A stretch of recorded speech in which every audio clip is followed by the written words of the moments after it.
Hello မင်္ဂလာပါဒါတော့ CBR เนาะ CB 150R เนาะဆက်နှုံးလိုက်ရင်သူ့အတန်တစ်ချက်ကလုတ်နဲ့ဆက်နှုံးမယ်နော်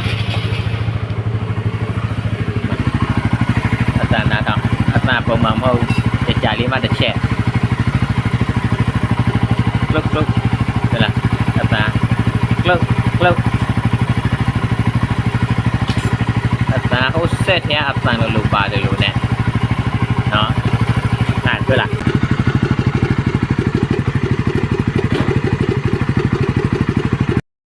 ဒါတော့ပြီးပြီပေါ့နော်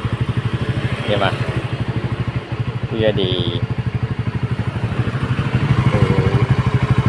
ချိန်ပြီးနော်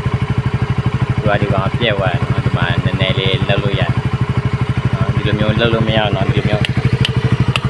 ဆွဲရမှာလှုပ်နည်းနည်းလေးပြက်သွားတယ်ပေါ့နော်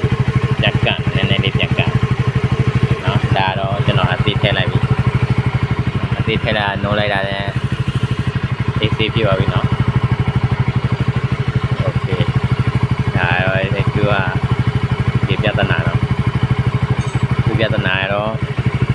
မောင်ရင်နဲ့သူကအမှန်ပုံမှန်မဟုတ်ကြာလေးကတစ်ချက်ဖက်လိုက်နော်ချိန်တာတော့ဟိုခုနှစ်တင်းတို့အတန်နဲ့တူတယ်ခုနှစ်တင်းအတန်တို့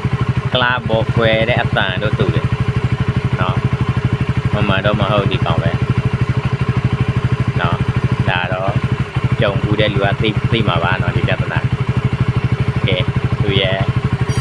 ပြည့်ချက်ပေါ့နော်ဒီနေ့ပြီးပါပြီနော်